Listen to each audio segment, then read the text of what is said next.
purihin ng Diyos. Dakilain natin ang ating dakila at mapagpalang Diyos, mga minamahal. Ang pagluluwalhati at pagbibigay parangal sa Diyos na lumikha sa ating lahat, ating inaalay sa matagumpay na gabing ito.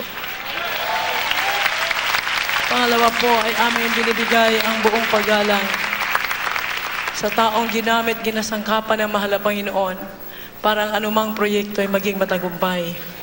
Walang iba kundi ating minamahal na Evangelista, our beloved Pastor, Wildy Estrada Almeida. Ano man po ang ating isinasagawang mga proyekto, lalo na ang konsertong ito, mga minamahal, ito po'y pawang ikaluluwalhati ng pangalan ng ating mahal na Panginoon. Ang successful na mga tunay na mga gawain na itinatalaga ng Diyos sa daigdig na ito. Bago ito magkamit at aabot sa taluktok ng tagumpay, ay binibigyan po natin ng kahalagahan ang pagsunod sa ninanais ng ating mahal na Panginoon.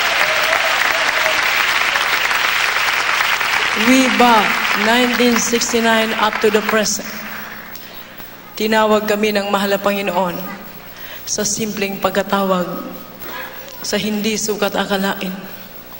Abutin natin ang ganitong uri ng pagluluwalhati sa Kanya.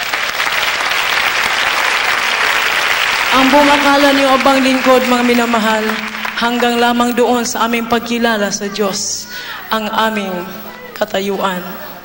Ngunit hindi po inaakala niyo abang lingkod na sa aking pagiging asawa na isang taong wala rin pong iniisip na abutin niya ang pagtawag sa Kanya na mahal na Panginoon.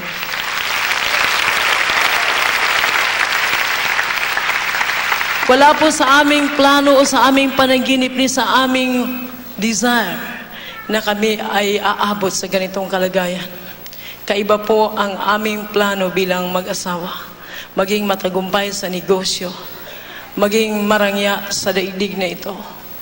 Ngunit kaiba po pala ang plano ng Diyos sa aming buhay.